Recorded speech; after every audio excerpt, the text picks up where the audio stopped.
ملکواڑ road تلنگانگ۔ انتظامیہ کے دور معیار اور عدم توجہ کی وجہ سے روڈ کھنڈرات کا منظر پیش کر رہا ہے۔ کچھ عرصہ قبل کوٹھی خان انتظار خان تک تو روڈ کی تعمیر کر دی گئی، مگر اہل محلہ مسجد گلشن دار مصطفیٰ اور ٹھوگنگ کے لوگ انتظامیہ کی جانب سے آج بھی سوتیلی ماں والے سلوک کا سامنا کر رہے ہیں، جبکہ کھنڈرات بنے اس روڈ سے گزرنا اہل علاقہ کے لیے کسی عذاب سے کم نہیں۔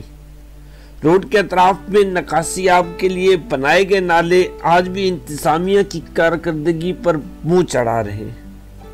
نالوں کے اطراف میں اگی گھاس اور دیگر گندگی کی وجہ سے اکثر نالے اٹک جاتے ہیں اور جس سے گندا پانی روڈ پر آ جاتا ہے، جس سے روڈ اکثر تالاب کا منظر پیش کر رہا ہوتا ہے۔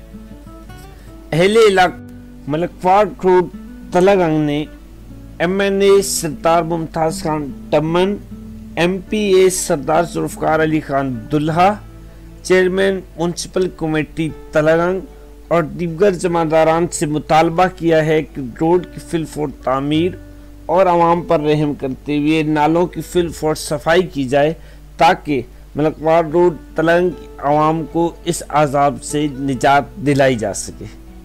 کیمرامین محمد باسط آوان اور محمد وحید کے ساتھ اکرم نور چکرالوی، تلنگانگ۔